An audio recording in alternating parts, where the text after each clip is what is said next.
Hey everyone, what you're about to hear is part 2 of our conversation with Jordan Ricks on mental health awareness.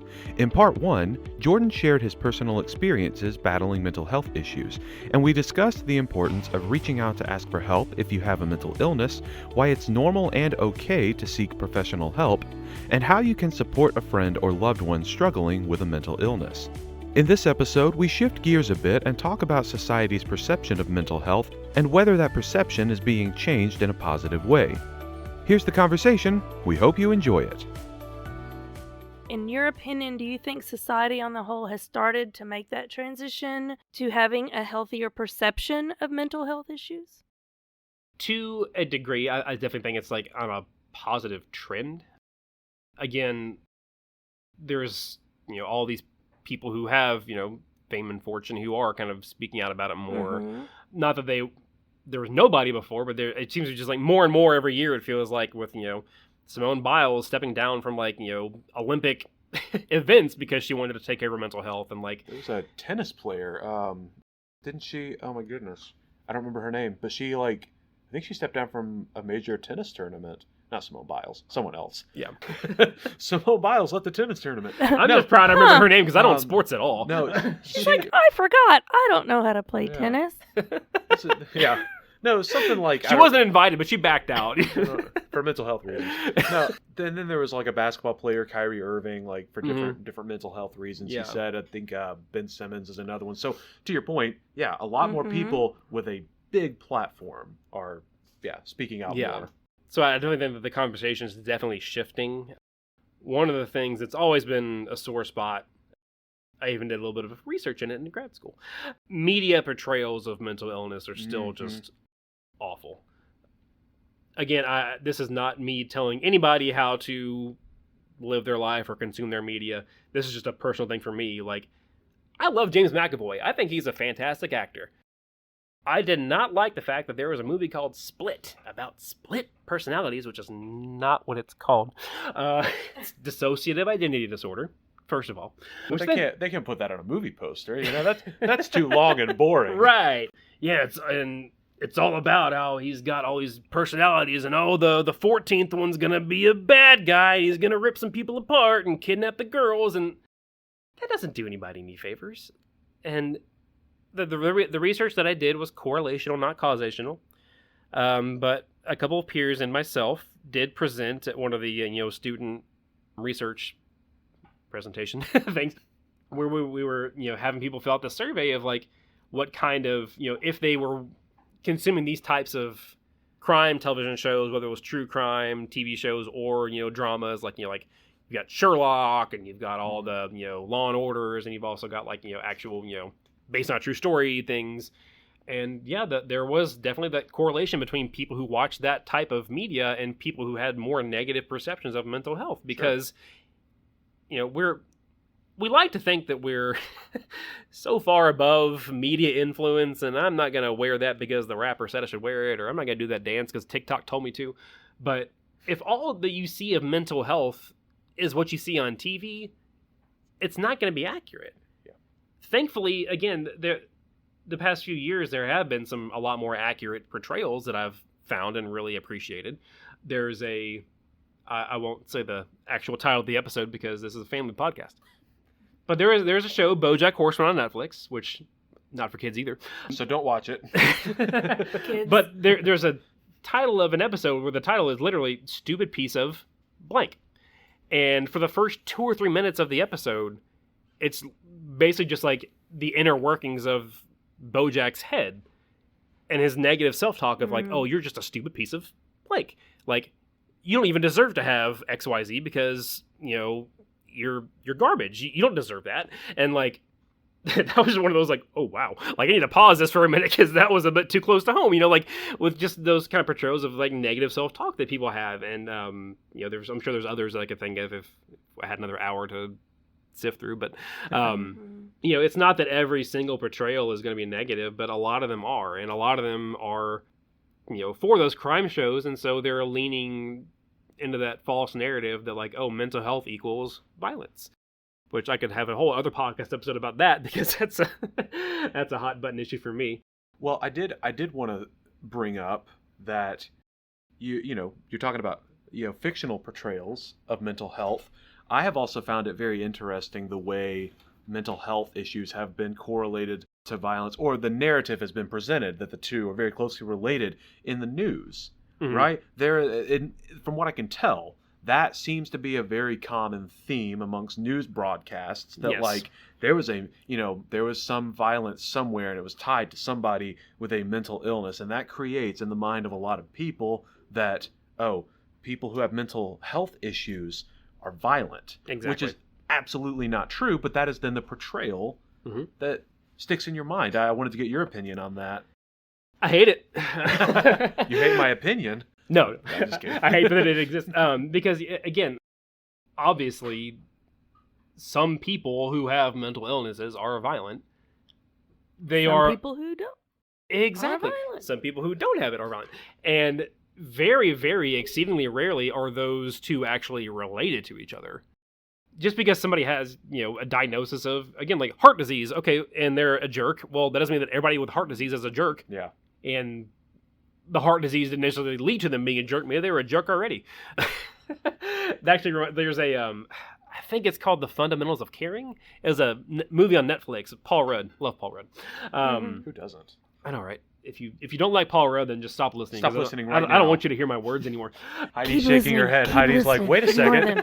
You don't have to. That's like a little him. hasty. I mean, we all like him, but you don't have to. He's immortal too. Just don't tell us. Anyway, where he takes over caring for somebody. I believe it was he might be quadriplegic, and was giving him a hard time, and they were kind of going back and forth, and he says something to insinuate that, like, you're such a bitter jerk because you're, in your physical circumstance of not being able to, move your limbs. And the kid kind of shoots back like, maybe I was a jerk already. Like, maybe I'm just a jerk. Like, you don't have to equate somebody's, actions with, a diagnosis or anything like that. But again, just to reiterate, the vast majority of mental illnesses and like mental health diagnoses have absolutely nothing to do with aggression or violence, and things like anger and bigotry and misogyny and misandry and all these other things that like are the deciding factors for people's violent behaviors are a lot more of an indicator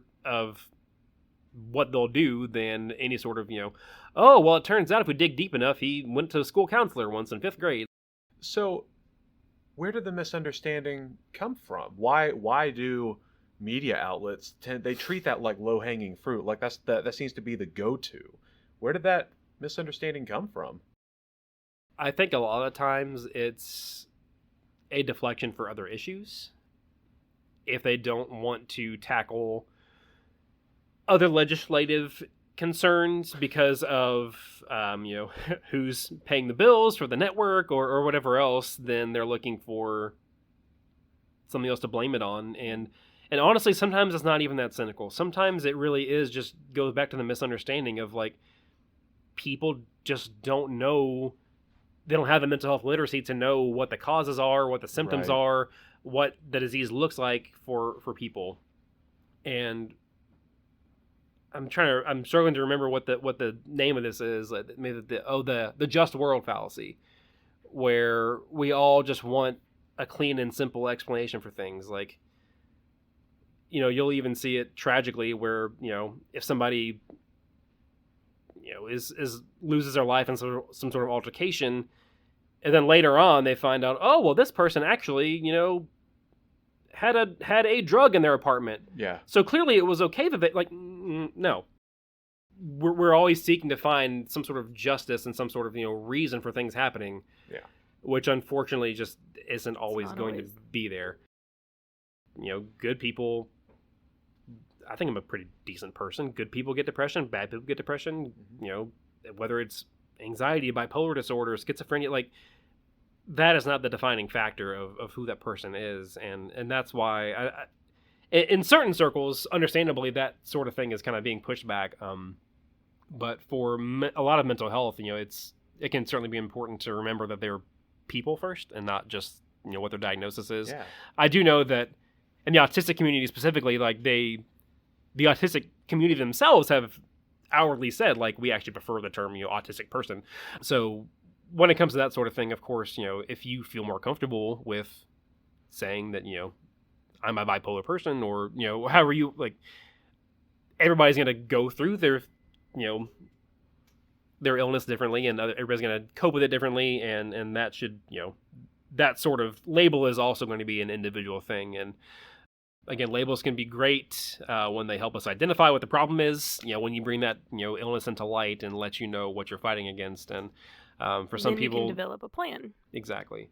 And understandably, for some people, they also don't want the label because they don't want to be seen only as XYZ. And it's definitely, that can be a struggle too for a lot of people, is that they don't want to be stuck with that label, and they don't want to be judged, and all that stigma just comes right back of, like, if they're, they must be weak if they're going through this, or they must be, not good enough, or whatever else. Well, I mean, or possibly thought of as violent, Exactly, angry, and prone to, harming themselves or others just because of a simple diagnosis. So, I mean, in that regard, it makes a lot of sense that people would be very unwilling or very hesitant to talk about their mental health issues. Mm-hmm. What direction do you think we, I guess society, not Heidi and me specifically, but I mean, we'll take this advice too, that people can go to kind of help reverse this trend, push the perception in the right direction regarding mental health? As is the case with a lot of things in the past few years, check what is your source for your thoughts on these issues. Why do you feel like depression makes you weak? And why do you feel like, having an XYZ diagnosis would, mean that you're going to, try to attack somebody in the street? And that goes into just that mental health literacy of, finding out that, okay, there's several different causes for a lot of these sort of things. Sometimes it's genetic, sometimes it's environmental, sometimes it's situational. I mean, there's literally, before I was diagnosed with, major depressive disorder, I was diagnosed with adjustment disorder, because at the time it seemed like my anxious and depressive reactions were reactions, or they were a reaction to the flooding and the Right. job change and the marriage and all the things that again, were not all bad things, but are all major life events. Like, there was literally a diagnosis for that sort of thing of, like, it being situational, but that's not always the case. And so definitely trying to educate yourself on what the causes are and what it can look like for different people too, because again, it's going to look different for everybody. A lot of people, most people probably, were surprised when I got around to telling them, like, oh, hey, I'm actually kind of going through some stuff. Because, for the 25 years of my life preceding my onset of depression, I mean, I've just been a very extroverted person, kind of a goofball. So, it would almost kind of sting sometimes, like, before I was really, like, more public, I guess, for lack of better, before I was really talking to everybody about it, when, like, oh, you're always just so positive, and you're always just so, I'm like, no, I'm not, though. Like, I might be for the 2 hours that you see me face to face during the day, but I think that's interesting, because if you think about it, like Robin Williams, a lot of comedians or people that when you look at them on the face, they seem so happy and outgoing, but yet they're struggling with depression underneath, and no one has an idea. Exactly, because I mean, if you think about it, like, this is not going to be the case for everybody, but generally speaking, you're going through the checkout line at Kroger or Meijer or wherever you do your shopping, and the cashier says, "How you doing?" Are you going to give them a real, honest answer? I'm good. Or are you going to I've had the worst day ever. I'm so glad you asked. Let's just hold up this line and dish it out right now. Now, as someone who used to work at a Kroger, that does happen, but that is not always the case. And again, like, and that's something else that's was really helpful for me, was to, again, you can be choosy about who you do this with, but being more honest with those responses. Like, Bobby and I know each other for years now. It's like, if Bobby texted me like, hey man, are you doing okay today? Like, and I wasn't, I would let him know, and other people, I would let them know. If it's the cashier at Target, I'm like, fine, how are you? Whatever, like, just go, just hurry up this conversation, because, like, and when people don't always know how to, kind of going back to broaching the subject with people, like, right. We don't super love discomfort as humans, and your first reaction to what somebody is going through may not be the best, and that's okay. The important thing is that you're still trying to support them, because another thing that Saint Brene would tell us is that Saint Brene, this kind of sentence starter that we've all used a million times in our lives, myself included. When you start a sentence with the words "at least," that's not an empathetic statement. Whatever's going to follow that, no matter how good your intentions, it's not going to be empathetic. And again, that's not a judgment on anybody that does it, because we've all done it, and I had to train myself to stop. But for example, let's just go use the flooding for an example. People would say "Oh well, at least you guys are okay." Factually, that's not wrong. That is better. Yes, I am still breathing, which is a positive thing. Does the fact that I'm breathing untotal my car? Does it, Right. Does it bring back the thousands of dollars of belongings that we lost? Does it, make my commute less stressful, because now we have to bug our friends who are on their spring break because they're teachers to drive us back and forth to my second shift job? There's so many things that, you wouldn't say that in so many other situations. If you lost your, grandfather, somebody wouldn't say "Oh, well, at least you had a grandfather." Maybe they would. I mean, if they did, maybe you don't be their friend. But if you put those same kind of words into in other contexts, it doesn't sound nice. It's a kind of insensitive sounding. Yeah. Right. And again, I know that when people say that, they mean well, and again, try not to I know that I probably had poor reactions to that, at least internally. Sure. Early on, before I kind of, I had to learn to be more gracious about people's reactions to things. Are there resources out there that you would recommend if someone wants to learn more about mental health and to have a better understanding of that? Are there resources you would recommend to them? There's, obviously national organizations like, the National Institutes of Health and National Institutes of Mental Health, who they typically will have information on their websites. People like Brene Brown or other people who are, authors or bloggers or, podcasters, who kind of speak about these things and speak on the research for it. One of the podcasts / books that was recommended to me pretty early on by a dear friend of mine is 10% Happier by Dan Harris. And if you don't know who Dan Harris is, he's a news anchor, and he publicly on air had a panic attack. It didn't quite look, quote unquote, look like one, because again, that can look different for different people, but that's what it was. He had a panic attack on live on air due to things he was going through, which he details in his book. He's very candid, very personable and funny writer and podcast personality. But people who are already kind of speaking on these sort of things, whether it's a famous person or, someone that who's gone through it and maybe you didn't ask about it before, don't be afraid to ask about it this time, because again, bringing things up that people have already gone through is not going to, make anything worse. Right. They've already gone through it. If they don't want to talk about it, then they'll let you know, and you should respect that. But,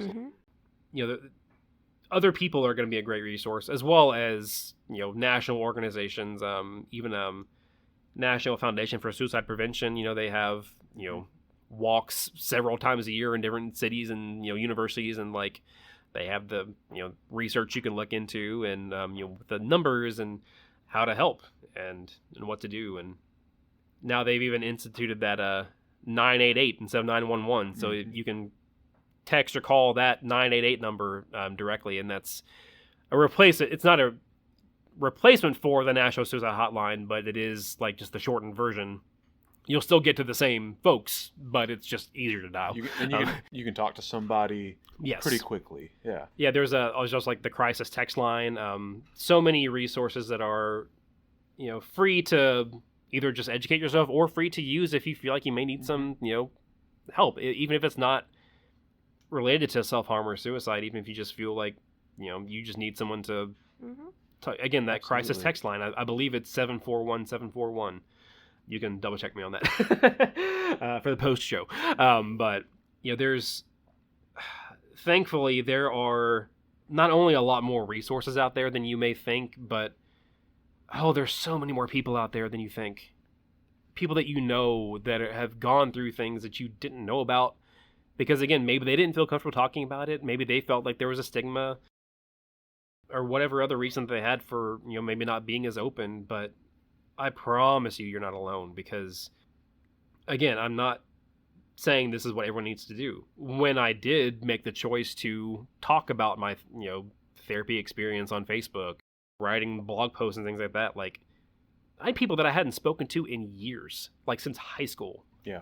Messaging me on social media saying like, hey, I really, thank you for saying something, because like I'd been kind of on the fence about therapy and now I'm actually seeing somebody, or, whatever else. And not to toot my own horn, but just to really emphasize that you never know. You never know. Exactly. And there are people that I worked with who are also got, very funny, goofball kind of people, or that, were the class clown in high school, or whatever else. Like, you really, really never know what's going on under the surface, because, if you don't want to have a conversation, then we are pretty good about not having conversations. And that's the truth, yeah. I'm going through a tunnel, and whatever. Can you break it up? Yep.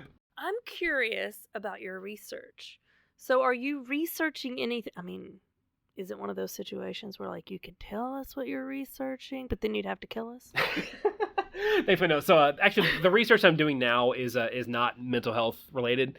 Okay. It could be later, but basically, when these studies come through and are approved by the review boards and whatever else, and they have, like, the, local and, the doctors who are serving as the principal investigators, those are the ones that kind of move forward to someone like me to kind of head it up and, bring the people in and recruit them. At the moment, none of them that I'm involved with are mental health related, but that could change later. Have you had some before? Not in a professional setting. Okay. So when I was in undergrad, I actually did do, like, for class credit, I helped out the graduate students with, like, their research projects. Gotcha. Which kind of sparked my love for research. And then, of course, I did some in grad school. So my thesis project was looking at actually mental health literacy. That's why I was so name dropped that term so many times. But the thing is, for a lot of college campuses, there is, a free counseling service somewhere on there. And, I forget what the numbers are, but a lot of college campuses have some sort of free counseling that's offered to students. And when you look at the numbers nationally for adults versus college-age students, I mean, at least when I was doing the research a few years ago, after a pandemic, it may have gone up a bit. But at the time that I was doing the research, it was about 1 in 5 adults, 18% across the United States, who at some point in their life would have a diagnosable mental health condition. When you looked at college-age folks, that number just about doubled, maybe a little bit more than doubled. But the rate that those same people, the college-age students, were actually getting help for their mental health was about half of the national average. Wow. So it was it's a pretty big gap there of, like, even I think the national average was something like, probably 35-40% of people, of those, untold millions, those 18% who had a condition, diagnosable condition, that actually got some help for it. But again, that number was like in half for college students, even though the rates were like double. And so I was kind of looking into that. Scary. Yeah, it is. Especially because college is just that time of your life where, a lot of people have moved away from home and they're away from their family and friends, and they don't feel like they fit in, and they can turn to inappropriate ways of handling stress and anxiety. So, like lacrosse teams. Yes. Yep. Thinking more about drinking, but right. But drinking with the lacrosse team. Lacrosse and then drinking. Drinking with the lacrosse. Yes. But yeah. That was pretty eye-opening, and what I tried to do for my research project was to drum up 3 different advertisements via Photoshop for my school's, like, counseling center, and kind of gauge, like, hey, like, do you think this advertisement's good? And, like, based on the advertisement that you saw, would you be likely to recommend this, and or would you be likely to use this type of campus, service for yourself? I did not find what I wanted to in that regard, as far as, like, changing the wording and, like, I think what I had tried to do was have one that was just like, here's the location of the counseling office, and then one that was like, you're not alone, here's the counseling office, and then one that was like, did you know that 40% of college students, so I kind of, like, would keep going up. that wasn't a determining factor as much as just knowing that the help was there. So people who, I actually asked the question, like, did you already know that this service was offered on your campus? And yeah, the folks, it sounds so simple when you say it like this, but nothing's ever simple with humans. If you know that help is there, you're more likely to look to seek it out. Sure. Mm-hmm. And that's the sad thing, is people don't always know that the help is there. Yeah. The nature of the beast for so many of these conditions is that you do feel isolated. You do feel alone. You know, I was convincing myself that, like, these good friends of mine were, you know, trying to just exclude me, when really they didn't work second shift. They had, you know, of course they had plans at 6 p.m. and not at, you know, 11 a.m. for, you know, whatever reason, because they have day jobs and all this stuff. And it's so easy to convince yourself when you're in that state of mind that, you know, not only does no one want to help you, but that also there's no one else that's going through anything like you. And even if we're all going through it differently, then, you know, other people are going through it. So that's definitely something that is hard to remember in those moments, but is always true. Absolutely. Well, I think that might be about all the time we have for this episode. Jordan, thanks so much for being our guest today. I appreciate you guys asking me to be here, so happy to do so. It's been a genuine pleasure. Heidi, thank you for also showing up. Thank you. Thank you for being so candid. You're very welcome. And open. I have years of experience of candor for this topic, and it's something I'm definitely you know, passionate about. So I'm again very glad that you asked me to be here. So. Well, our hope was that you could, you know, kind of serve as an inspiration to people to open up about anything they might be going through, because it's not a sign of weakness. It's not something that is like your fault to be ashamed of. It's if you have a mental health issue, or you think you might, you know, lean on people. Seek out help. Get help. You're not alone, just like you said a minute ago. Yeah. And before I forget, on that same note, a lot of people don't know this. If you look on your insurance card, God, this assumes you have insurance, which I know it's not always the case. What's insurance? Right. But every insurance provider that I know of, if you go to the website on the back of your insurance card, you can narrow down what service you're seeking, whether that's, you know, a primary care physician if you don't have one set up, or if it's like a mental health, you know, practitioner. Your insurance's website will help you narrow down people that are in your network. Of course, the other issue is, you know, finding one that has availability, but again, that's part of the, you know, process, is just trying to find the big list and then work your way down from there. So. And the most important part is starting that process. Yes. Seeking help, finding resources. Go check out any of the resources that Jordan talked about on the show today. We'll be sure to try to link a few of them into the description, so you can get an easy path. But if anybody is going through any mental health issues, or you think you might be, just remember, you're not alone. You have people in this world like Jordan who are very strong advocates for a healthier view of mental health and the right care for somebody who has a mental health issue. There is a light, and there is a path for you, and there's hope. There is. There is. Again, Jordan, thanks so much for being with us today. Thank you. It's been a pleasure. Hey guys, thanks so much for listening. If you know an everyday expert that you think we should talk to, leave a comment below or send a message to the email address in the description. If you're an expert yourself, we want to talk to you too. And be sure to follow us on Facebook and Instagram to get more awesome content and updates on future episodes. See you next time.